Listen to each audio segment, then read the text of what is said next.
Hello, good morning, जोहार। मैं राजू और आप देख रहे हैं 24 झारखंड न्यूज। चलिए जानते हैं झारखंड की आज की 25 मुख्य बड़ी खबरों को। झारखंड में इसी महीने शुरू होगी 33,000 शिक्षकों की नियुक्ति प्रक्रिया। झारखंड के प्राथमिक स्कूलों में जनजाति और स्थानीय भाषा में पढ़ाई जल्द शुरू होगी। स्कूली शिक्षा विभाग 33,000 शिक्षकों की भर्ती प्रक्रिया इसी माह शुरू करने की तैयारी में जुट गया है। बता दें कि राज्य में 34,847 प्राथमिक विद्यालय हैं। सभी विद्यालयों में जनजाति और स्थानीय भाषा की पढ़ाई के लिए घंटी आधारित शिक्षक रखे जाएंगे। प्रति घंटी 200 रुपये का भुगतान किया जाएगा।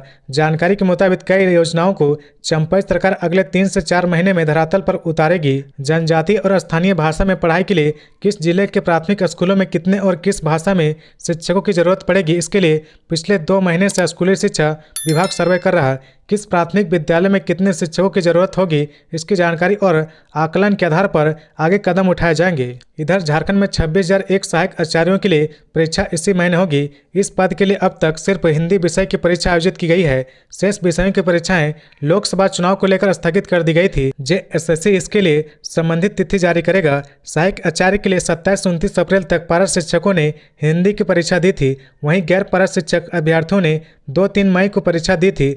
जेएसएससी जल्द ही परीक्षा की तिथियों की घोषणा करेगा और पारा शिक्षक व गैर पारा शिक्षक अभ्यर्थी की परीक्षा का आयोजन किया जा सकेगा। अबुआ आवास योजना के लाभुक से 8,000 रुपये रिश्वत लेते मुखिया गिरफ्तार, एससीबी ने की कार्रवाई। झारखंड सरकार के अबुआ आवास योजना के लाभुक से रिश्वत ले रहे एक मुखिया को एंटी करप्शन ब्यूरो एससीबी की टीम ने गिरफ्तार किया है। गिरिडीह जिले में बड़ी कार्रवाई करते हुए एससीबी ने मुखिया को रंगे हाथ धर दबोचा। एससीबी की टीम ने गुरुवार को जमुआ प्रखंड के चरघरा पंचायत के मुखिया महावीर दास को 8,000 रुपये रिश्वत लेते रंगे हाथ गिरफ्तार किया है। मुखिया की गिरफ्तारी के बाद इलाके में तरह तरह की चर्चा हो रही। जानकारी के अनुसार चरघरा पंचायत के मुखिया महावीर दास ने प्रखंड के सिमरा टाण गांव की रहने वाली मुन्नी देवी से अबुआ आवास योजना का लाभ दिलाने के नाम पर 10,000 रुपये रिश्वत की मांग की थी। रिश्वत की राशि नहीं दे पाने के कारण मुन्नी देवी का अबुआ आवास योजना पास नहीं हो रहा था। मुन्नी देवी को जब कोई रास्ता ना सूझा तो उसने एससीबी धनबाद की टीम को इसकी सूचना दी। एससीबी की टीम ने योजना बनाकर जाल बिछाए और मुखिया को रिश्वत लेते रंगे हाथ धर दबोचा। उसे तत्काल गिरफ्तार कर लिया गया है। गुरुवार को दोपहर मुखिया महावीर दास महिला मुन्नी देवी से घूस की राशि लेने के लिए जमुआ के केनरा बैंक के समीप स्थित एक दुकान में बैठा था। इसी बीच महिला वहां पहुंची और बैंक से 8,000 रुपये निकालकर सीधे मुखिया के हाथों में दे दिया। जैसे मुखिया ने महिला से 8,000 रुपये लिए, सादे वेश में वहां पहले से मौजूद एससीबी की टीम ने मुखिया महावीर दास को रंगे हाथे गिरफ्तार कर लिया। झारखंड में 15 जून के बाद दस्तक देगा मानसून, अभी और सताएगी गर्मी। झारखंड में पड़ रही भीषण गर्मी झेलने के बाद लोग मानसून का इंतजार कर रहे। प्रचंड गर्मी की मार झेल रहे लोगों को बारिश का इंतजार है। बता दें कि मानसून अगले 1-2 दिन के अंदर कर्नाटक के सभी हिस्सों को पार करके महाराष्ट्र पहुंच जाएगा। वहीं झारखंड में 15 से 21 जून के बाद मानसून के पहुंचने की संभावना है। हालांकि तब तक लोगों को प्रचंड गर्मी की मार झेलनी पड़ेगी। बता दें कि इस बार मानसून तय समय से 2 दिन पहले केरल पहुंच चुका था। मौसम विभाग का पूर्व अनुमान है कि 1-2 दिन में मानसून आंध्र प्रदेश व तेलंगाना को पार करके छत्तीसगढ़ व उड़ीसा तक पहुंचने के लिए काफ़ी अनुकूल परिस्थितियां बन गई है। इधर झारखंड में अभी गर्मी से राहत की उम्मीद नहीं है, क्योंकि मानसून अभी बंगाल की खाड़ी के आसपास भी नहीं पहुंचा है। मौसम वैज्ञानिक अभिषेक आनंद ने बताया कि मानसून के झारखंड में 15 से 21 जून के बीच पहुंचने की संभावना है। झारखंड में गुरुवार और शुक्रवार को हीट वेव की चेतावनी जारी की गई है। मौसम वैज्ञानिक ने कहा कि तापमान में 2 से 3 डिग्री की बढ़ोतरी होगी। हालांकि कुछ हिस्सों पर दोपहर बाद हल्की बारिश हो सकती है। राजधानी का अधिकतम तापमान एक बार फिर 42 डिग्री पर पहुंचने की संभावना है। खबरों में आगे बढ़ने से पहले अगर अभी तक आपने इस चैनल को सब्सक्राइब नहीं किया तो प्लीज़ सब्सक्राइब कर ले, जिससे झारखंड की हर छोटी सी बड़ी खबर की अपडेट आप तक पहुंचता रहे। जेपीएससी सिविल सेवा मुख्य परीक्षा आज से एक केंद्र पर 10 पदों के लिए 154 अभ्यर्थी होंगे शामिल। झारखंड लोक सेवा आयोग जेपीएससी द्वारा सिविल सेवा बैकलॉग मुख्य परीक्षा 7 जून 2024 से आरंभ हो रही। कुल 10 पदों के लिए प्रारंभिक परीक्षा में उत्तीर्ण 154 अभ्यर्थी इस परीक्षा में शामिल होंगे। इसके लिए आयोग द्वारा रांची में पुरुलिया रोड स्थित संत एलोस इंटर कॉलेज को ही एकमात्र परीक्षा केंद्र बनाया गया है। परीक्षा सुबह 10 बजे से आरंभ होगी। पहली पाली की परीक्षा सुबह 10 बजे से दिन के 1 बजे तक तथा दूसरी पाली की परीक्षा दोपहर 2 बजे से शाम 5 बजे तक होगी। पहली पाली में पेपर 1 व दूसरी पाली में पेपर 2 की परीक्षा होगी। इसी प्रकार 8 जून को पहली पाली में पेपर 3 व दूसरी पाली में पेपर 4 की परीक्षा तथा 9 जून को पहली पाली में पेपर 5 तथा दूसरी पाली में पेपर 6 की परीक्षा होगी। अभ्यर्थियों को परीक्षा केंद्र पर परीक्षा शुरू होने से 30 मिनट पहले पहुंचने का निर्देश दिया गया है। आयोग ने परीक्षा में कदाचार रोकने के लिए सुरक्षा के कड़े इंतजाम किए हैं। परीक्षा केंद्र पर नजर रखने के लिए परीक्षा केंद्र में सीसीटीवी कैमरा लगाए गए हैं तथा इसे आयोग कार्यालय में बनाए गए कंट्रोल रूम से जोड़ा गया है।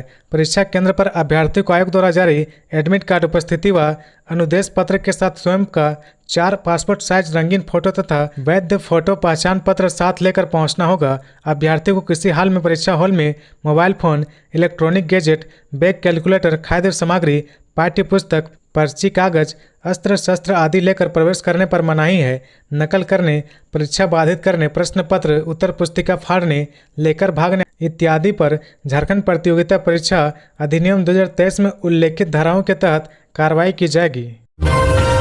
ट्रैफिक जवानों को मिले नए गूगल्स, धूप और धूल से सुरक्षित होकर करेंगे ट्रैफिक कंट्रोल। राजधानी रांची में सूरज की तपिश कम होने का नाम नहीं ले रही। कड़ी धूप के कारण सभी को परेशानी हो रही, लेकिन ट्रैफिक पुलिस के जवान धूप के कारण सबसे ज़्यादा परेशान है। कर्मियों को धूप से बचाने के लिए नए गूगल्स उपलब्ध कराए गए हैं। रांची के सीनियर एसपी चंदन कुमार सिन्हा और ट्रैफिक एसपी की मौजूदगी में सभी कर्मियों को धूप से बचाने के लिए गूगल्स उपलब्ध कराए गए हैं। रांची के सीनियर एसपी चंदन कुमार सिन्हा ने बताया कि कर्मियों को पहले जो गूगल्स मिले थे वो पुराने हो गए थे, इसलिए उनके लिए नए चश्मे मंगवाए गए हैं, जिन्हें गुरुवार को सभी ट्रैफिक पुलिस कर्मियों के बीच वितरित किया गया। ड्यूटी करते समय गूगल्स पहनने से कर्मियों को धूप से राहत मिलेगी और सड़क पर उड़ने वाली धूल से भी उनकी आंखें सुरक्षित रहेगी। ट्रैफिक पुलिस कर्मियों को गूगल्स के अलावा पानी की बोतलें भी बांटी गई है ताकि वे हर समय अपने साथ पानी रख सके। पानी के बोतलों के साथ ही कर्मियों को धूप से बचने के लिए कुछ जरूरी दवाएं और ORS के पैकेट भी दिए गए हैं ताकि जब भी वह ड्यूटी से फ्री हो तो ORS का घोल पी सके। रांची के सीनियर एसपी चंदन कुमार सिन्हा की पत्नी भी मौके पर मौजूद थी। उन्होंने भी कर्मियों को कई गूगल्स, दवाएं और पानी की बोतलें दी। रांची एसएसपी ने कहा कि शहर में ट्रैफिक व्यवस्था तभी बेहतर होगी जब कर्मी स्वस्थ होंगे। लोकसभा चुनाव के बाद अब झारखंड में नगर निकाय चुनाव की हो रही तैयारी, जाने कब तक पूरा हो जाएगा ट्रिपल टेस्ट का काम। लोकसभा चुनाव संपन्न होने के बाद अब झारखंड में नगर निकाय चुनाव की तैयारी शुरू हो गई है। जानकारी के मुताबिक इस दिशा में जल्द ही काम शुरू हो जाएगा। हालांकि आचार संहिता होने के कारण अब तक इस दिशा में काम शुरू नहीं हो पाया था, लेकिन अब इस दिशा में काम शुरू हो जाएगा। बता दें कि झारखंड सरकार ने ट्रिपल टेस्ट कराकर OBC वर्ग को आरक्षण देते हुए नगर निकाय चुनाव कराने का फैसला किया है। ट्रिपल टेस्ट की जिम्मेदारी सरकार ने पिछड़ा आयोग को सौंपी है। आयोग ने पहले ही मध्य प्रदेश जाकर सर्वे कर चुकी है। आयोग जल्द ही सरकार के पास जाकर इससे संबंधित रिपोर्ट सौंप देगी। हाईकोर्ट ने भी नगर निकाय चुनाव कराने को लेकर सरकार को निर्देश दे चुका है। ट्रिपल टेस्ट की प्रक्रिया जुलाई तक पूरी होने की उम्मीद है। इसके बाद सरकार यह तय करेगी कि चुनाव कब तक होंगे।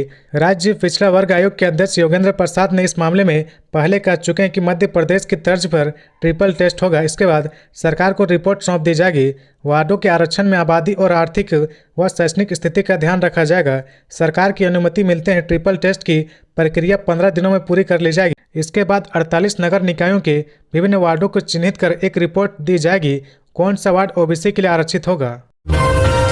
कल्पना सोरेन नहीं आना चाहती थी राजनीति में, लेकिन आज इसने जमा ली अपनी धाक। कल्पना सोरेन एक ऐसी शख्सियत है जो आज की तारीख में किसी परिचय की मोहताज नहीं है। हेमंत सोरेन की गिरफ्तारी के बाद वह लोकसभा चुनाव में झामुमो का चेहरा बनी और पार्टी का शानदार नेतृत्व किया। उनके नेतृत्व में ही पार्टी ने रांची में शानदार रैली का आयोजन किया। चुनाव के दौरान वो राज्य के कई इलाकों में घूम घूम कर इंडिया गठबंधन का प्रचार किया। परिणाम यह हुआ कि साल 2019 और 2014 की तुलना में इंडिया गठबंधन ने इस बार शानदार प्रदर्शन किया है। लेकिन क्या आपको पता है कि कल्पना सोरेन कभी राजनीति में नहीं आना चाहती थी? इसका जिक्र उन्होंने हेमंत सोरेन की गिरफ्तारी के बाद अपने सोशल मीडिया पोस्ट के जरिए किया था। उन्होंने लिखा था कि ना मुझे राजनीति में आने का शौक था, ना ही कभी सोचा था कि मुझे यह करना है, लेकिन तानाशाहों ने 31 जनवरी की रात को हमारी ज़िंदगी बदल दी। आपके साथ ही मेरी आत्मा को 4 दीवारी में कैद कर लिया गया है। बातचीत में उन्होंने इस चीज़ का जिक्र किया था। उन्होंने कहा था कि घर की दहलीज के अंदर पहले से ही राजनीतिक वातावरण रहा। हमने बहुत करीबी से गुरुजी बाबा की राजनीतिक सक्रियता देखी, उनके काम करने के तरीका को देखा। फिर अचानक से परिस्थितियां आती है और हेमंत जी हमारे साथ नहीं होते हैं। चुनाव से ठीक पहले मुझे राजनीति में आना इसलिए पड़ा कि जितने भी हमारे कार्यकर्ता हैं उनको मार्गदर्शन और रास्ता दिखाने के लिए कोई तो होना चाहिए था। झारखंड में लू का अलर्ट, इन जिलों में 40 पार जाएगा पारा। झारखंड में भीषण गर्मी से फिलहाल राहत मिलने की उम्मीद नहीं है। झारखंड में 9 जून तक लू की स्थिति बनी रह सकती है। इस दौरान गरज के साथ वज्रपात की भी आशंका है। तेज हवाओं के झोंके भी चल सकते हैं। इसे लेकर मौसम विभाग ने येलो अलर्ट जारी किया है। हालांकि हल्की बारिश की भी संभावना है। 6 से 9 जून तक पलामू, गढ़वा और चतरा जिला समेत विभिन्न जिलों में लू चल सकती है। 9 जून तक रांची और आसपास के इलाकों में भीषण गर्मी पड़ने की संभावना है। यहाँ का अधिकतम तापमान 42 डिग्री सेल्सियस या इससे अधिक हो सकता है। झारखंड के सभी जिलों का अधिकतम तापमान लगभग 40 डिग्री सेल्सियस या इससे अधिक हो गया। सबसे अधिक गर्मी डाल्टनगंज और गढ़वा में पड़ रही। यहाँ का अधिकतम तापमान 43 डिग्री सेल्सियस से अधिक हो गया है। मौसम विभाग ने पूर्व अनुमान में बताया कि 6 से 9 जून तक झारखंड में बारिश के भी आसार है। उत्तर पूर्वी, दक्षिणी पूर्वी एवं मध्य भागों में हल्की बारिश की संभावना जताई गई है। कोडरमा स्टेशन से 3 किलो अफीम के साथ चतरा का युवक गिरफ्तार। आरपीएफ व जीआरपीएफ ने की कार्रवाई। कोलकाता नई दिल्ली ग्रैंड कोर्ट लाइन पर स्थित कोडरमा जंक्शन के रास्ते मादक पदार्थों की तस्करी थमने का नाम नहीं ले रहा। पड़ोसी राज्य बिहार में शराब की तस्करी के साथ साथ अब रेल नेटवर्क से गांजा, अफीम सहित अन्य मादक पदार्थों की तस्करी भी शुरू हो गई है।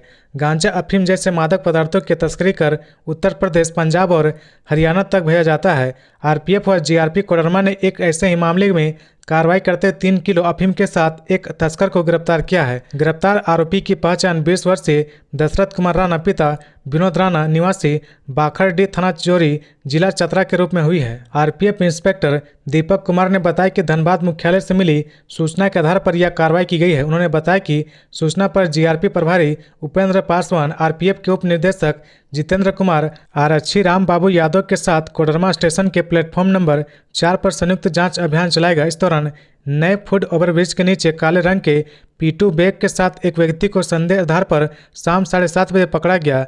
पूछताछ करने पर आरोपी ने बैग में अफीम होने की बात कही। अंचल अधिकारी कोडरमा जितेंद्र टूटी की मौजूदगी में बैग की तलाशी ली गई और बैग से प्लास्टिक में छिपा कर रखे अफीम को बरामद किया गया। इलेक्ट्रॉनिक मशीन से अफीम का वजन किया गया तो यह 2 किलो 900 ग्राम निकला। बाजार में इसकी अनुमानित कीमत 4 लाख रुपए बताई जा रही। पूछताछ में आरोपी ने बताया कि रात में किसी ट्रेन की जनरल बोगी में बैठकर टुंडला तक जाता, वहीं इसको बेचना था। इस संबंध में जीआरपी थाना में कांड संख्या 3224 दर्ज कर लिया गया है। इंस्पेक्टर ने बताया कि इस प्रकार के अपराध की रोकथाम के लिए जीआरपी और आरपीएफ की तरफ से लगातार कार्रवाई की जा रही। आरपीएफ और जीआरपी आपसी सहयोग से लगातार अभियान चला रहे।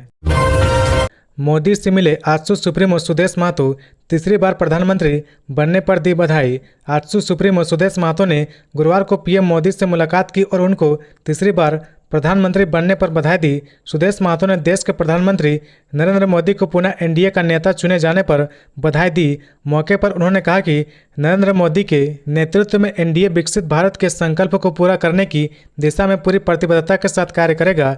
निस्संदेह प्रधानमंत्री के रूप में उनके तीसरे कार्यकाल में देश विकास के अभूतपूर्व ऊंचाइयों को छुएगा। इस दौरान उन्होंने केंद्रीय गृह एवं सहकारिता मंत्री अमित शाह और बीजेपी के राष्ट्रीय अध्यक्ष जेपी नड्डा से भी मुलाकात कर देश में तीसरी बार एनडीए को पूर्ण बहुमत हासिल करने पर बधाई दी। एक अन्य मुलाकात में सुदेश महतो ने लोकसभा चुनाव के परिणामों पर प्रतिक्रिया देते हुए कहा कि जनता ने एक बार फिर प्रधानमंत्री नरेंद्र मोदी के विकास की गारंटी पर मोहर लगा दी है। कहा कि लगातार तीसरी बार एनडीए को देश में पूर्ण बहुमत देने का काम किया है। उन्होंने कहा कि झारखंड समेत पूरे देश में एनडीए की परसेंट जीत के लिए जनता का आभार है।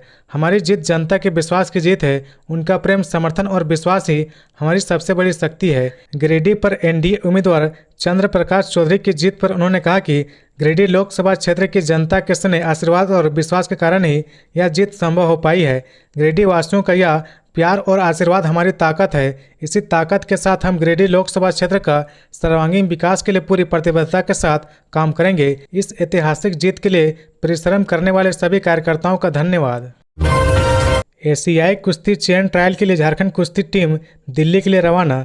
जॉर्डन में अंडर-17 सब जूनियर एंड अंडर-23 एशियन कुश्ती चैंपियनशिप का आयोजन किया जा रहा है। इसके लिए भारतीय कुश्ती टीम का चयन 7 जून को दिल्ली के इंदिरा गांधी स्टेडियम में आयोजित किया गया है। इसमें शामिल होने के लिए झारखंड कुश्ती के 9 सदस्यीय टीम गुरुवार को दिल्ली रवाना हुई। इसमें 10 बालक, 7 बालिका एवं 2 प्रशिक्षक शामिल है। ट्रायल में जाने वाले खिलाड़ियों को झारखंड राज्य कुश्ती संघ के अध्यक्ष जीसन कमर, महासचिव रजनीश कुमार सहित समस्त कुश्ती परिवार ने शुभकामनाएं दी। चाकुलिया के राजा बादशाह जंगल पहुंचा 40-50 हाथियों का झुंड, आधा दर्जन गांव के लोग दहशत में। पूर्वी सिंहभूम के चाकुलिया में जंगली हाथियों के आतंक से करीब आधा दर्जन गांव के लोग दहशत में जी रहे हैं। कलियाम पंचायत की राजा बादशाह जंगल में 40 से 50 जंगली हाथियों का झुंड आ पहुंचा है। इतनी अधिक संख्या में हाथियों के आ जाने से राजा बादशाह, जमुआ, मचडी, सानघाटी, मोरबेड़ा समेत कई गाँवों में दहशत का माहौल है। ग्रामीणों ने बताया कि शाम होते ही हाथियों का झुंड जंगल से निकलकर गांव में प्रवेश कर रहा। जंगल और खेत में हाथियों को भोजन नहीं मिलने की वजह से हाथी भोजन की तलाश में गांव में आ रहे। क्षेत्र के लोगों ने बिजली विभाग से आग्रह किया कि रात में राजबासा से सटे गांव में बिजली की कटौती न करे। रात में घर के बाहर बिजली का बल्ब जलने से हाथी के घरों तक आने से कतराते हैं। बिजली नहीं रहने पर अंधेरे का फायदा उठाकर जंगली हाथियों गांव में आ जाते हैं और घरों में घुसकर अनाज खा जाते हैं। इस परिस्थिति में घरों के क्षतिग्रस्त होने तथा जान माल के नुकसान की संभावना काफी अधिक हो जाती है। नवनिर्वाचित सांसदों को विधायक पद से देना होगा इस्तीफा, सीता सोरेन और जेपी पटेल पर विधानसभा अध्यक्ष गंभीर। सीता सोरेन ने जिस तरह से ईमेल के जरिए अपनी विधायकी से इस्तीफा देने की कोशिश की, उस पर विधानसभा को आपत्ति है। एक बार फिर स्पीकर ने नियम संगत या तो अपने ईमेल से या स्वयं उपस्थित होकर लिखित इस्तीफा भेजने को कहा है। विधानसभा के प्रभारी सचिव सैयद जावेद हैदर ने जानकारी देते हुए कहा कि दोनों विधायक पर अभी मामला चल रहा, उनकी सदस्यता खत्म नहीं हुई है। विधायक जयप्रकाश भाई पटेल और सीता सोरेन मामले में विधानसभा सचिवालय गंभीर है। जेपी पटेल ने स्पीकर कोर्ट से जवाब के लिए समय की मांग की है। बीजेपी विधायक दल के नेता अमर कुमार बावरी की शिकायत पर विधानसभा सचिवालय ने विधायक जयप्रकाश पटेल को नोटिस भेजा था। यह मामला अब स्पीकर ट्रिब्यूनल में सुनवाई के लिए भेज दिया गया है। इन सबके बीच जानकारी के मुताबिक विधानसभा अध्यक्ष न्यायाधिकरण जल्द ही जेपी पटेल को एक बार फिर से नोटिस भेजने की तैयारी में है, जिससे उनकी सुनवाई हो सके। इधर शिकायतकर्ता अमर बावरी ने कहा कि यदि इसमें अनावश्यक देरी हो तो वे न्यायालय तक का दरवाजा खटखटाएंगे। झारखंड बीजेपी के विधानसभा में मुख्य सचेतक बिरंजी नारायण ने स्पीकर पर आरोप लगाते हुए कहा कि जब बाबूलाल मरांडी के मामले में इस तरह का भेदभाव किया गया तो नेता प्रतिपक्ष की शिकायत पर क्या कार्रवाई होगी, यह सब जानते हैं। नेता प्रतिपक्ष की शिकायत को स्पीकर ने रद्दी की टोकरी में फेंक दिया है, जबकि हर कोई जानता है कि जेपी पटेल ने कांग्रेस के टिकट पर चुनाव लड़ा है। वहीं पूर्व विधानसभा अध्यक्ष सीपी सिंह ने कहा कि विधानसभा नियमावली में स्पष्ट है कि दल बदल करने वाले ऐसे सदस्यों की सदस्यता समाप्त की जाती है। ऐसे में स्पीकर न्यायाधिकरण पर निर्भर करता है कि कब सुनवाई पूरी करे। लातेहार के चंदवा में झामुमो नेता के भाई का शव पुल के नीचे नग्न अवस्था में मिला। झारखंड में लोकसभा चुनाव खत्म होने के बाद झारखंड मुक्ति मोर्चा झामुमो के एक नेता के भाई का शव बरामद हुआ है। शव एक पुल के नीचे नग्न अवस्था में मिला है। पुलिस मामले की जांच में जुटी है। लातेहार जिला के चंदवा थाना क्षेत्र में NH 75 स्थित सिकनी कोल परियोजना से रिच्चू घुट्टा जाने वाले पथ पर केंदुवाई गांव के समीप ओरगा नदी पर बने पुल के नीचे से बृहस्पतिवार को सुबह एक युवक का शव मिलने से सनसनी फैल गई। मृतक की पहचान मोहम्मद वकील पिता स्वर्गीय मोहम्मद क्यूम के रूप में हुई है। सुबह आसपास के लोगों ने पुल के नीचे पिलर से सटे शव को देखा। इसकी सूचना चंदवा थाना को दी गई। पुलिस निरीक्षक रणधीर कुमार के नेतृत्व में पुलिस बल घटनास्थल पर पहुंची। शव को जब्त कर अंत्य परीक्षण के लिए लातेहार जिला भेज दिया। जानकारी मिलने के बाद SDPO अरविंद कुमार भी दल बल के साथ घटनास्थल पर पहुंचे। पुलिस ने मृतक के परिजनों से पूछताछ की और घटनास्थल के आसपास की जांच की शुरू की। पुलिस ने मृतक के परिजनों से पूछताछ की और घटनास्थल के आसपास की जांच शुरू की। बताया जाता है कि मृतक के सिर पर गंभीर चोट व पीठ पर घसीटने के निशान मिले हैं। शव नग्न अवस्था में पड़ा था। SDPO ने बताया कि प्रथम दृष्टया यह हत्या का मामला प्रतीत हो रहा। पुलिस सभी पहलुओं पर जांच कर रही, जल्द ही मामले का खुलासा कर लिया जाएगा। स्क्रैप गोदाम में लगी आग, 2 दमकलों ने 1 घंटे की मशक्कत के बाद बुझाई आग। वर्मा माइंस स्थित लाल बाबा फाउंड्री में गुरुवार को उत्तम जायसवाल के स्क्रैप गोदाम में आग लग गई। गोदाम में रबर और केबल के तार थे। कुछ ही मिनटों में आग फैल गई। इससे अफरा तफरी का माहौल बन गया। आसपास के लोगों ने आग पर पाइप व अन्य सामानों के जरिए पानी डालकर बुझाने का प्रयास किया, लेकिन सफलता नहीं मिली। गोदाम में गैस सिलेंडर भी था। लोगों ने काफ़ी मशक्कत के बाद गैस सिलेंडर को बाहर निकाला, नहीं तो बड़ी घटना घट सकती थी। सूचना मिलने पर झारखंड अग्निशमन की 2 दमकल गाड़ी पहुंची। दमकल कर्मियों ने करीब 1 घंटे की कड़ी मशक्कत के बाद आग पर काबू पाया। हालांकि इसी दौरान बरसात भी होने लगी, इस कारण आग पर जल्द काबू पा लिया गया। गोदाम के कर्मचारियों के अनुसार गोदाम में गैस सिलेंडर से कटिंग का काम हुआ था। रबर में आग लगने के बाद फैल गई। हालांकि जान माल की क्षति नहीं हुई। नुकसान का आकलन लगाया जा रहा। आग लगने की सूचना पर वर्मा माइंस हरिजन बस्ती के केंद्रीय मुखी समाज के सचिव महेश मुखी समेत बस्तीवासी पहुंचे। इस दौरान काफ़ी भीड़ जुट गई। सूचना मिलने पर वर्मा माइंस थाना पुलिस भी पहुंची। भाजपा का अभिनंदन समारोह, जीते सभी सांसदों को किया गया सम्मानित। बाबूलाल बोले, झारखंड में बनानी है मजबूत सरकार। राजधानी रांची के भाजपा दफ्तर में गुरुवार को जीते हुए सभी सांसदों को सम्मानित किया गया। राज्य के सभी नेता इस कार्यक्रम में पहुंचे थे और भाजपा के सभी सांसद भी इसमें शामिल थे।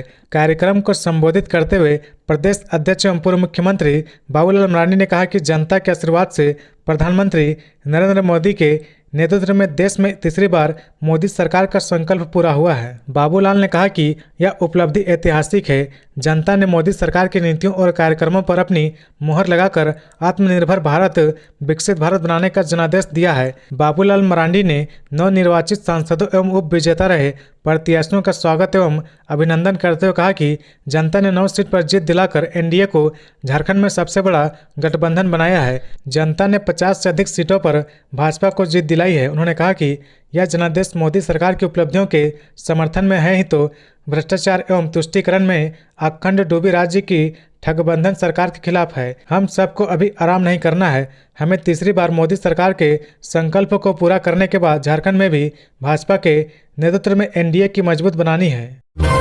झारखंड महिला आयोग में न अध्यक्ष और न सदस्य, लगातार बढ़ रहे हैं लंबित मामले। पीड़ित प्रताड़ित महिलाओं को न्याय दिलाने वाला राज्य महिला आयोग 4 साल से ठप है। अध्यक्ष और सदस्य भिन्न हुए इस आयोग को आज 4 साल पूरे हो गए हैं। तब से लेकर आज तक वहां लंबित मामलों की संख्या बढ़कर 5000 से ज़्यादा हो चुकी है। इनमें पहले से लंबित मामले भी शामिल है। 6 जून 2020 को पूर्व अध्यक्ष कल्याणी शरण का कार्यकाल पूरा होने के समय यहां 2374 मामले लंबित रह गए थे। इधर महिलाएं अपने साथ हुई हिंसा के मामले में न्याय की आस में आज भी आयोग में गुहार लगाती है, लेकिन यहाँ उनकी सुनने वाला कोई नहीं। लोगों को पता है कि आयोग में अध्यक्ष और सचिव नहीं है, संभवतः इसलिए यहाँ फरियादी कम पहुँचते हैं। हालांकि डाक के जरिए शिकायतें और फरियाद लगातार पहुँच रहे। इनमें ज़्यादातर मामले घरेलू हिंसा, दहेज प्रताड़ना और मानव व्यवहार से जुड़े होते हैं, लेकिन इन मामलों के आवेदन पर मोहर लगाकर रिसीव करने के बाद उन्हें अलमारियों में रख दिया जा रहा है। आयोग का कार्यालय फिलहाल 3 कर्मचारियों, 1 कंप्यूटर ऑपरेटर, 1 सुरक्षा गार्ड, 1 सफाई कर्मी और 1 अवर सचिव के जिम्मे है, लेकिन अध्यक्ष के बिना यहाँ का कोई कार्य आगे नहीं बढ़ पा रहा। झारखंड महिला आयोग में अध्यक्ष और सदस्य नहीं होने के कारण यहाँ पूर्व में काम करने वाले 14 कर्मचारियों का साल भर का वेतन अब भी बाकी है। अध्यक्ष की स्वीकृति के बिना इन्हें वेतन देने का प्रावधान नहीं है। इनकी उपाध्यता नहीं होने की बात कहकर इन्हें वहां से हटा भी दिया गया है। ये कर्मचारी आज भी वेतन मिलने की आस में है। आलम यह है कि वेतन की आस में यहाँ के एक सफाई कर्मचारी केसिया देवी का निधन भी हो गया है। रांची में जमीनी विवाद में मारपीट के बाद फायरिंग, 1 युवक को लगी गोली। रांची के कोतवाली इलाके में जमीन विवाद को लेकर जमकर मारपीट हुई। यहां जमीन विवाद को लेकर 2 पक्षों में भिड़ंत हो गई। मामला में दोनों पक्षों के बीच जमकर मारपीट हुई। देखते देखते मामला इतना बढ़ गया कि उसके बाद फायरिंग भी की गई। इस फायरिंग में आकाश नाम के युवक को गोली लग गई है, जिसका इलाज रिम्स में चल रहा, जबकि मारपीट में कई लोगों के घायल होने की जानकारी है। स्थानीय लोगों ने बताया कि मारपीट और गोलीबारी की घटना गगन और आकाश गुट के बीच में हुई है। बताया जा रहा कि दोनों अलग अलग बिल्डर के लिए जमीन पर कब्जा करने का काम करते हैं। गगन ने एक बिल्डर के लिए बाउंड्री वॉल बनवाई थी, जिसे दूसरे पक्ष ने देर रात तोड़ दिया, जिसके बाद हंगामा शुरू हो गया और फिर मारपीट और गोलीबारी भी हुई। इलाके में अभी भी स्थिति तनावपूर्ण है। एहतियात के तौर पर पुलिस बल तैनात किया गया है। मामले को लेकर पुलिस ने बताया कि आपसी विवाद के बाद 2 पक्षों में मारपीट हुई। इस मामले में दोनों पक्षों की ओर से थाने में लिखित आवेदन दिया गया है, जिस पर पुलिस कार्रवाई कर रही है। सीएम चंपई सोरेन समेत झारखंड के 6 मंत्री अपनी विधानसभा से प्रत्याशियों को नहीं दिला पाए बढ़त। लोकसभा चुनाव 2024 का परिणाम आ गया है। लोकसभा का यह चुनाव विधानसभा में पार्टियों की ताकत का भी संकेत दे रहा। विधानसभा पर कब्जा रखने वाले विधायक अपनी ही पार्टी को वहां से लीड नहीं दिला पाए, वहीं चुनाव लड़ रहे विधायक भी अपने क्षेत्र में बढ़त नहीं बना पाए। लोकसभा चुनाव में मुख्यमंत्री चंपई सोरेन समेत 7 मंत्री अपने क्षेत्र में इंडिया गठबंधन के उम्मीदवार को बढ़त नहीं दिला पाए। मुख्यमंत्री के विधानसभा क्षेत्र सरायकेला में भाजपा को बढ़त मिली है। इसके अलावा मिथिलेश ठाकुर, बसंत सोरेन, सत्यानंद भोक्ता, बेबी देवी, बादल पत्रलेख, बन्ना गुप्ता अपने अपने क्षेत्र में गठबंधन के प्रत्याशी को बढ़त नहीं दिला सके। वहीं 4 मंत्री आलमगीर आलम, हफीजुल हसन, दीपक बिरवा व डॉक्टर रामेश्वर उरांव ने अपने अपने विधानसभा क्षेत्र में गठबंधन को बढ़त दिलाई है। लोकसभा चुनाव का विधानसभावार लेखा जोखा बताता है कि एनडीए को 50 और इंडिया गठबंधन को 29 विधानसभा क्षेत्रों में बढ़त मिली है। इसमें भाजपा को 47 और आजसू को 3 विधानसभा सीटों पर लीड मिली है। वहीं कांग्रेस 15 और झामुमो को 14 विधानसभा क्षेत्रों में बढ़त मिली है। गिरिडीह लोकसभा सीट पर डुमरी व गोमिया विधानसभा क्षेत्र में सबसे अधिक वोट जयराम महतो को मिले हैं। हालांकि गिरिडीह लोकसभा सीट पर आजसू ने जीत दर्ज की है, वहीं झामुमो दूसरे स्थान पर रहा। रांची लोकसभा सीट में भी सिल्ली में देवेंद्र महतो दूसरे स्थान पर रहे। धनबाद, कोडरमा, पलामू, हजारीबाग, जमशेदपुर लोकसभा सीट के अंतर्गत आने वाले सभी विधानसभा क्षेत्रों पर भाजपा को लीड मिली है। खूंटी व लोहरदगा के सभी विधानसभा क्षेत्रों में कांग्रेस व राजमहल के सभी विधानसभा क्षेत्रों में झामुमो प्रत्याशी को बढ़त मिली है। लोकसभा चुनाव में 11 विधायक भी अपनी किस्मत आजमा रहे थे। इनमें से 5 विधायक अपने ही विधानसभा क्षेत्र में पिछड़ गए। इसमें जेपी पटेल, विनोद सिंह, प्रदीप यादव, समीर मोहंती व चमरा लिंडर शामिल है, जबकि 6 विधायक सीता सोरेन, नलिन सोरेन, जोबा मांझी, मनीष जायसवाल, ठुल्लू महतो व मथुरा महतो अपने विधानसभा क्षेत्र में बढ़त बनाने में कामयाब रहे। 9 जून को नरेंद्र मोदी लेंगे पीएम पद की शपथ, तीसरी बार बनाएंगे सरकार। एनडीए की जीत के बाद केंद्र में एक बार फिर सरकार गठन की तैयारी शुरू हो गई है। मीडिया रिपोर्ट्स के हवाले से खबर आई कि निवर्तमान प्रधानमंत्री नरेंद्र मोदी 9 जून को पीएम पद की शपथ लेंगे। न्यूज एजेंसी एनआई के हवाले से खबर है कि 9 जून को शाम 6 बजे नरेंद्र मोदी प्रधानमंत्री पद की शपथ लेंगे।